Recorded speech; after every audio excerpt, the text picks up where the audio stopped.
नमस्ते बच्चों। मैं मनीषा गोखले आशीष हिंदी क्लासेस में आप सभी का स्वागत है। बच्चों, आज हम पढ़ने जा रहे हैं आपकी पाठ्य पुस्तक स्पर्श से एक कहानी, ततारा वामिरो कथा। तो आइए शुरू करते हैं। ततारा वामिरो कथा यह लेखक लीलाधर मंडलोई द्वारा लिखी गई कहानी है। लीलाधर मंडलोई कवि के साथ साथ लेखक भी हैं, लेकिन इनने मुख्यतः कविताएं बहुत अधिक लिखी हैं। इन्होंने अंडमान निकोबार द्वीप समूह की जनजातियों पर विशेष अध्ययन किया और उस पर उन्होंने कई तरह की अपनी रचनाएं लिखी। ततारा वामिरो यह कथा भी वहाँ की एक लोक कथा पर आधारित है। तो आइए शुरू करते हैं। कहानी आरंभ करने से पहले इस अंश में आए नए शब्दों के अर्थ जान लेते हैं।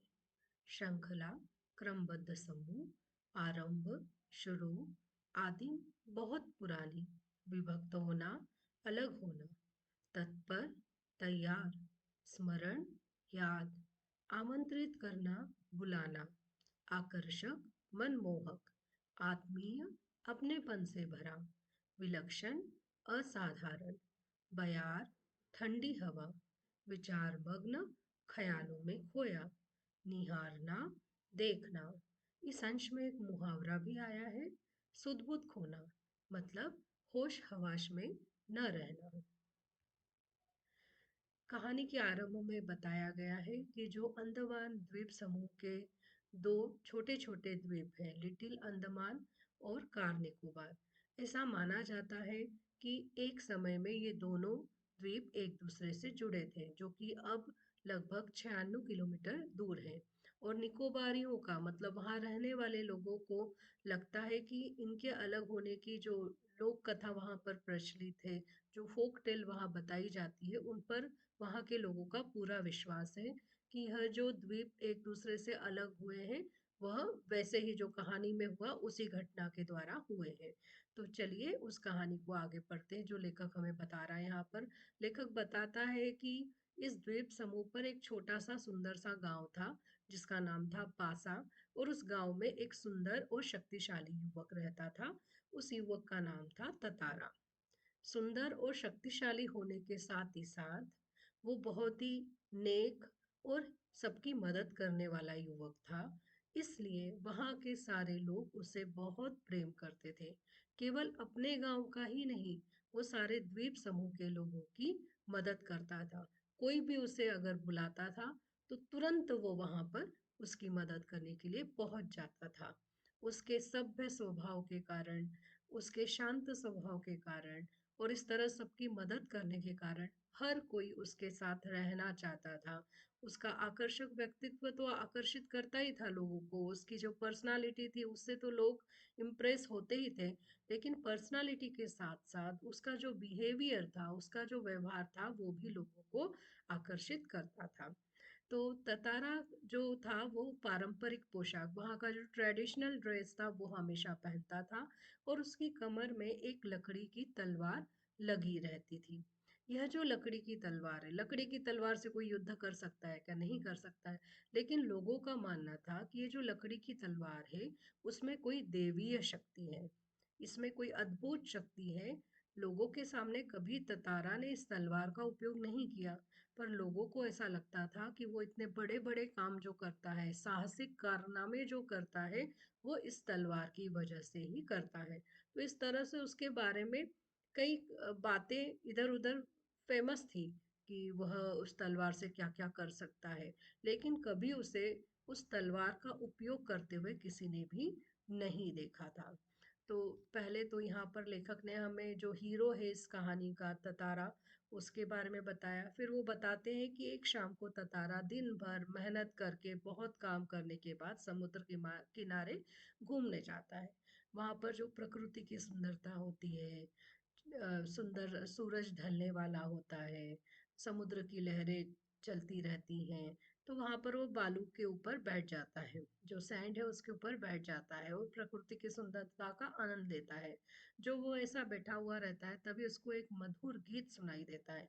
गीत इतना मधुर होता है कि वो उस गाने में डूब जाता है, वो उसमें खो जाता है और एकदम उसे ध्यान आता है थोड़ी देर बाद में।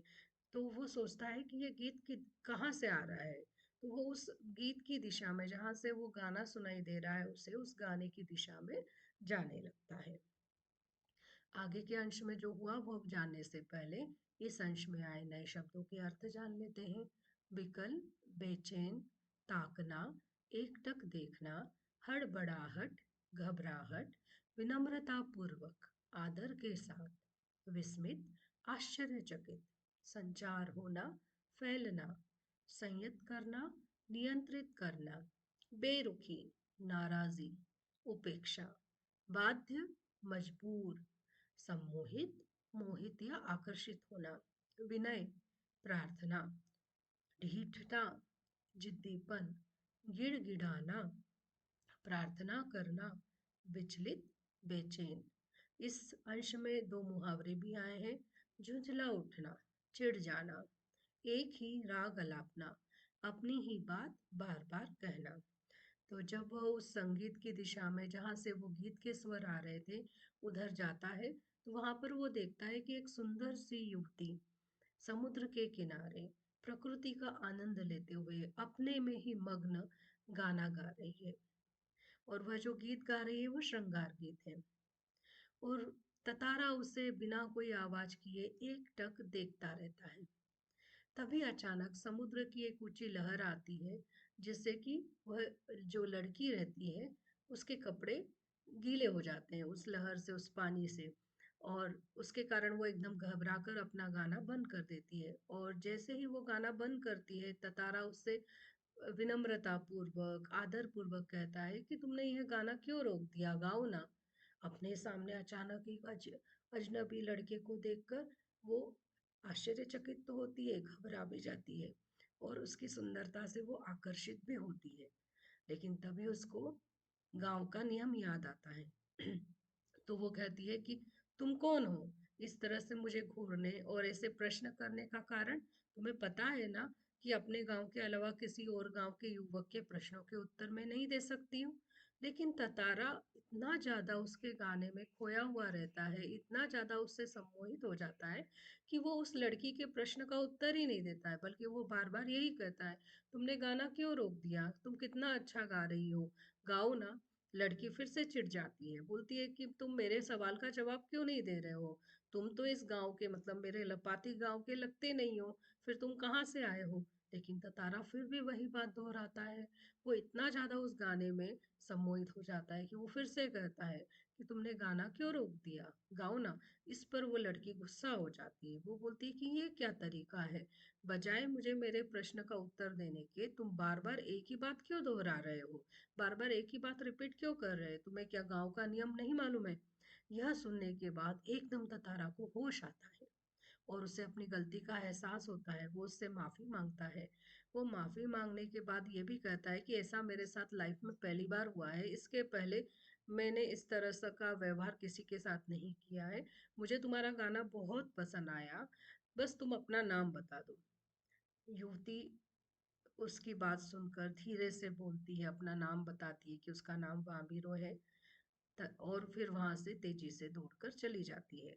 जब वो अपना नाम बताती है तो ततारा को उसका नाम बहुत पसंद आता है। उसे जाते वो कहता है कि तुम्हारा नाम बहुत ही सुंदर है, तुम गाती भी बहुत सुंदर हो, क्या तुम दूसरे दिन भी मुझसे मिलने आओगी। लेकिन युवती तब तक दौड़ती हुई वहां से जाने लगती है। कहानी में आगे क्या हुआ यह जानने से पहले इस अंश में आए नए शब्दों के अर्थ जान लेते हैं। अन्य मनस्कता पूर्वक मतलब बिना सोचे समझे, प्रतीक्षा, इंतजार, छटपटाहट, बेचैनी, सम्मुख, सामने, बलिष्ठ, ताकतवर, बेहद, बहुत ज्यादा, कदाचित, शायद, श्रेयस्कर, कल्याणकर, निर्निमेष, बिना पलक झपकाए, अचंभित, आश्चर्यचकित, आशंका, शक, आस, उम्मीद, रोमांचित, प्रसन्न और उत्साहित, शब्दहीन, चुप, सचेत, होश में आना। इस अंश में दो कुछ मुहावरे भी हैं। खुशी का ठिकाना न रहना, बहुत खुश होना, ठिठक जाना, अचानक से रुक जाना, भाप लेना, जान लेना। जब ततारा वामिरो से आग्रह करता है, रिक्वेस्ट करता है कि वह दूसरे दिन भी उससे मिलने आए, तो वामिरो जाते जाते नहीं, शायद कभी नहीं कहती हुई वहां से बेसुध दौड़ती हुई चली जाती है। तो ततारा चिल्लाकर अपना नाम बताता है कि मेरा नाम ततारा है और मैं तुम्हारा कल इसी चट्टान पर, मतलब इसी रॉक पर इंतजार करूंगा, तुम जरूर आना। वामिरो रुकती नहीं है बल्कि भागती चली जाती है और ततारा उसे जाते हुए देखता है। घर पहुंचकर वामिरो का मन किसी भी काम में नहीं लगता है। उसकी आंखों के सामने ततारा का चेहरा तैरता रहता है, मतलब उसे ततारा का वही चेहरा दिखाई देता है, वही मासूम सा चेहरा, सीधा साधा, भोला भाला, जो उसे रिक्वेस्ट कर रहा है, जो उसे माफी मांग रहा है। तो और फिर वो सोचती है कि ये वही ततारा है जिसके बारे में लोग कहते हैं कि वो इतना ताकतवर है, ये वो बहुत अच्छा है, वो सब काम कर लेता है, बहुत साहसी है। उसने जो सोचा था कि ततारा जो कि एक ताकतवर सुंदर इंसान होगा, वो घमंडी भी होगा, लेकिन ततारा तो बिल्कुल भी वैसा नहीं है। उसे अपनी ताकत का बिल्कुल भी घमंड नहीं है। वो कितना सरल है, शांत है और सभ्य भी है, अच्छा बिहेवियर भी है उसका। वो कितने रिक्वेस्ट करते उससे कह रहा था कि फिर से गाओ, अपनी गलती पे उसने माफी भी मांग ली। तो उसे लगा कि ततारा उसके लिए बहुत अच्छा वर है, अच्छा जीवन साथी है। वो जो सोचती थी कि उसका जीवन साथी सुंदर होना चाहिए, ताकतवर होना चाहिए, और उससे भी ज्यादा जरूरी है कि उसका बिहेवियर बहुत अच्छा होना चाहिए, उसका व्यवहार अच्छा होना चाहिए। तो उसे लगा कि ततारा में तो ये सारे गुण हैं। तभी एकदम उसे याद आया कि गांव की परंपरा क्या है। गांव की परंपरा है कि गांव के बाहर किसी दूसरे गांव के लड़के से शादी का विचार तो किया ही नहीं जा सकता। वह तो परंपरा के विरुद्ध है। तो उसे ऐसा लगा कि नहीं, बार बार ततारा के बारे में सोचना बेकार है, उसे भूल जाना ही सबसे ज्यादा अच्छा है। और वह जानबूझ के अपने मन से उसकी यादों को निकालने की कोशिश करने लगी। वहीं दूसरी तरफ ततारा भी पूरे दिन बेचैन रहा। उसे बार बार वामीरो का वही मधुर संगीत और वामीरो याद आती रही, और वो सोचने लगा कि ये क्या हो गया उसके जीवन में।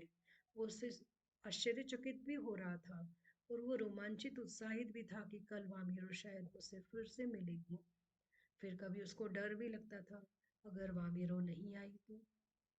पर उसे समझ में नहीं आ रहा था कि वह क्या करे। दिन भर जैसे तैसे उसने निकाला, दूसरा दिन भी निकला, उसका मन किसी भी काम में नहीं लग रहा था। और फिर वह शाम को समय से पहले ही उस चट्टान पर पहुंच गया और वामिरों का इंतजार करने लगा।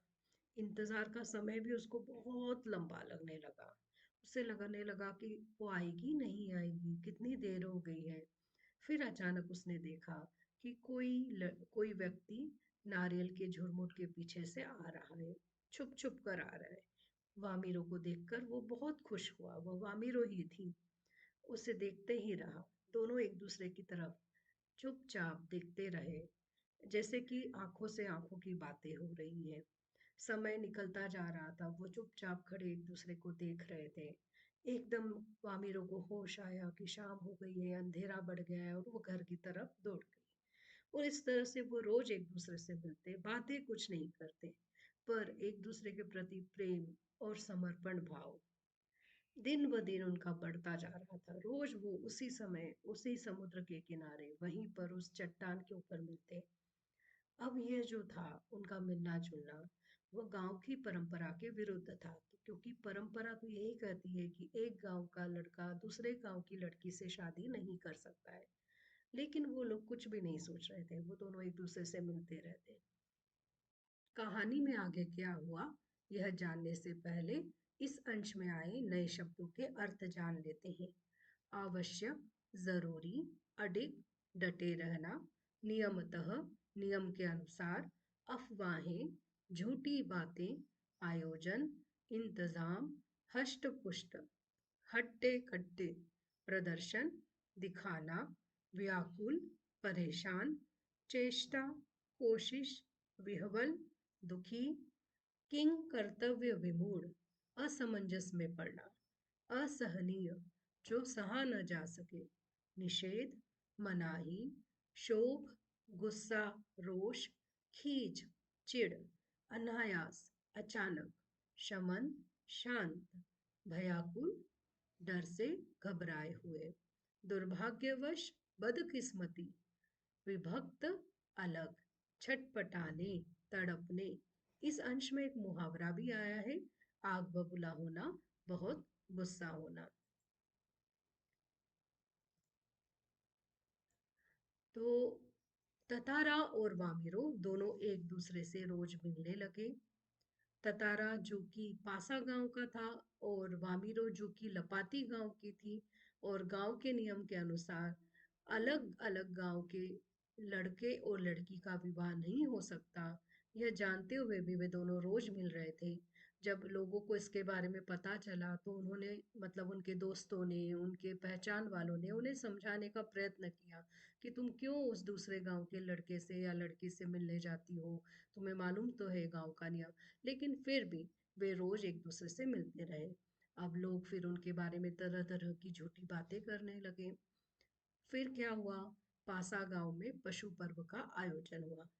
पशु पर्व जिसमें पशुओं का प्रदर्शन किया जाता है, हट्टे कट्टे पशुओं को दिखाया जाता है, उनका प्रदर्शन होता है। साथ ही साथ पशुओं के साथ युवकों की शक्ति की परीक्षा होती है, मतलब पशुओं से युवकों को लड़ाया जाता है, लड़कों को लड़ाया जाता है, और इस तरह से उनकी शक्ति की परीक्षा की जाती है, टेस्टिंग की जाती है। साल में एक बार होने वाले इस प्रोग्राम में सभी गांव के लोग भाग लेते हैं। यहाँ पर इसके अलावा नृत्य का प्रोग्राम, संगीत का प्रोग्राम और भोजन की व्यवस्था भी रहती है। तो सारे लोग शाम के समय पासा में इकट्ठे होने लगे, दूसरे गांव के लोग भी आने लगे। धीरे धीरे सारे प्रोग्राम्स, कार्यक्रम शुरू हो गए। लेकिन ततारा जो था उसका मन किसी भी कार्यक्रम में नहीं लग रहा था। वो इधर उधर वामीरों को ढूंढ रहा था कि वामीरो अभी तक क्यों नहीं आई, वो कब आएगी। तभी उसे नारियल के झुंड के पीछे कोई झांकता हुआ सा दिखा। उसने ध्यान से देखा तो वह वामीरो थी, जो, उसकी आंखें गीली थी, होठ कपकपा रहे थे डर के मारे। और जैसे ही वामीरो ने ततारा को देखा वो जोर जोर से रोने लगी। उसको रोते हुए देखकर ततारा को कुछ समझ में नहीं आ रहा था कि ये क्यों रो रही है। वो उससे बार बार पूछने लगा कि तुम क्यों रो रही हो। तभी वामिरो की जो माँ थी वो वहां आ गई, और उन्होंने जब ततारा और वामिरो को साथ साथ देखा तो वो बहुत गुस्सा हो गई। सारे गांव वालों के सामने इस तरह उनकी बेटी का किसी दूसरे गांव के लड़के से मिलना उन्हें इंसल्टिंग फील हुआ, अपमानजनक लगा। और फिर उन्होंने गुस्से में ततारा को बुरा भला कहना शुरू कर दिया। ततारा जिसे सारे गांव के लोग इतना प्यार करते थे, हर कोई उसे रिस्पेक्ट देता था, आदर देता था, जब वामिरों की माँ तेज तेज आवाज में उसको बुरा भला कहने लगी और गांव के लोग भी विरोध में आवाज उठाने लगे, मतलब ततारा को बुरा भला कहने लगे, तो ततारा को यह असहनीय लगा। उसे ये अच्छा नहीं लगा, क्योंकि आज तक तो लोग उसकी तारीफ करते थे, पहली बार ऐसा हो रहा था कि लोग उसे बुरा भला कह रहे थे। साथ ही साथ इधर वामिरो रोए जा रही थी। उसे समझ में नहीं आ रहा था कि वो क्या करे, उसे बहुत गुस्सा आ रहा था, पर करे क्या ये समझ में नहीं आ रहा था। तो गुस्से में उसका हाथ जो था वो तलवार की मूठ पर चला गया और उसने तलवार निकाल ली। जब उसने गुस्से में तलवार निकाली तो सारे लोग चुप हो गए, डर गए, क्योंकि उन्हें तो पहले ही मालूम था कि ये तलवार बहुत ताकतवर है। उन्हें लगा अब ये तारा क्या करेगा, वो तो इतना ताकतवर है, ये कुछ भी कर सकता है। इधर ततारा जो किसी का बुरा नहीं चाहता था और इस नियम से अपने आप में उसके मन में बहुत गुस्सा भी था, गुस्सा आ रहा था, नियम के ऊपर खीज आ रही थी, चिढ़ आ रही थी कि ऐसा कैसा नियम है कि मैं अपनी मनपसंद लड़की से शादी भी नहीं कर सकता। इस गुस्से में, उस गुस्से को कम करने के लिए उसने अपनी जो सारी शक्ति थी वो उस तलवार में लगा दी और उस तलवार को धरती में या जमीन पर घोप दिया। अब उसके बाद में उस गुस्से में ही वह उस तलवार को खींचने लगा और आगे आगे चलने लगा। वो बहुत ताकत के साथ उस तलवार को खींच रहा था। जब वह जमीन पर उस तलवार को खींच रहा था तो जमीन पर लकीर बन रही थी, एक स्पॉट, निशान बन रहा था। धीरे धीरे वो जो लकीर थी वो दरार में बदलने लगी, और दरार बनने के बाद वो जो जमीन थी वहां पर एक दूसरे से अलग होने लगी। इधर तातारा अपने गुस्से में काटते जा रहा था धरती को और आगे बढ़ते जा रहा था। सारे लोग डर रहे थे कि ये क्या हो रहा है। ऐसा भयानक दृश्य, ऐसा भयानक सीन कभी किसी ने नहीं देखा था। इधर वामीरो जो धरती को फटते हुए देख रही थी वो चीखती रही, ततारा ततारा ततारा। लेकिन ततारा जो था वो अपनी ही धुन में था, गुस्से में था। वो दूसरी तरफ था, और वो जो धरती के फटने की आवाज थी, गड़गड़ाहट की आवाज थी, उसमें तातारा को वामिरों की आवाज सुनाई नहीं दे रही थी।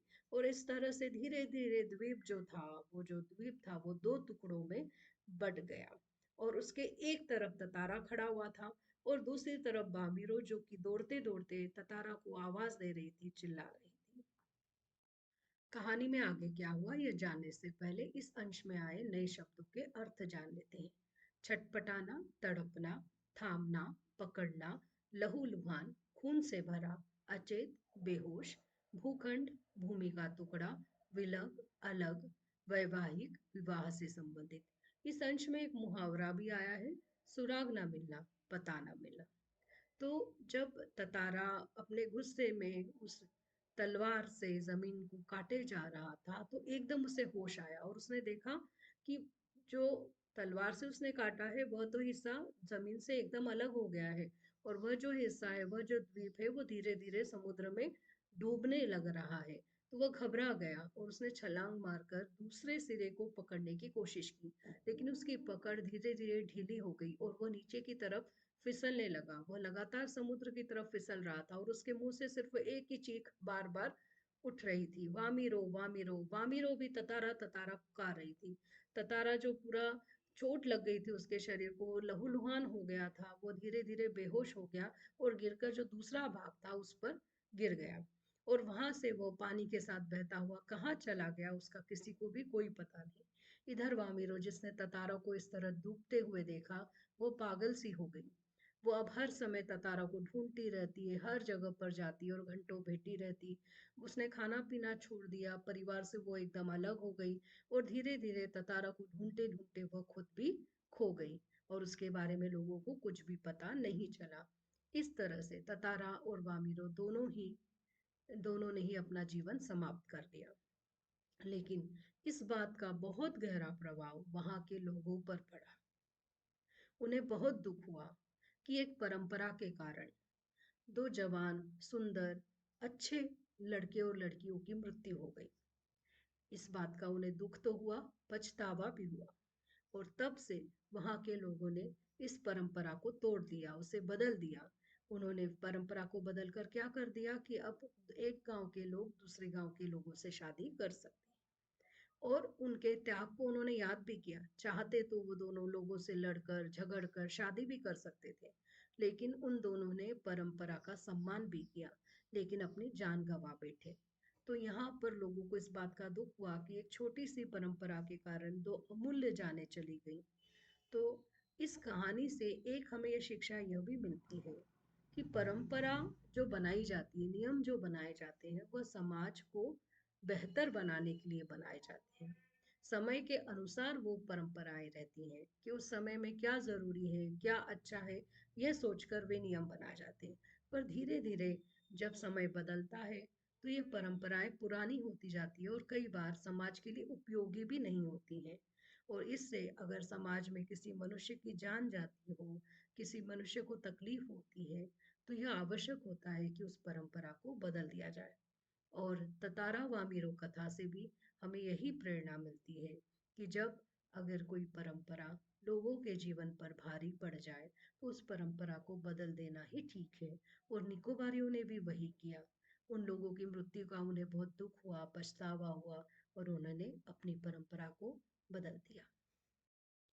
बच्चों, आपको मेरा यह वीडियो कैसा लगा, कमेंट में ज़रूर लिखिएगा। मेरे वीडियो देखते रहिए और सीखते रहिए। जल्द ही मैं अगला वीडियो लेकर आऊँगी। तब तक के लिए धन्यवाद।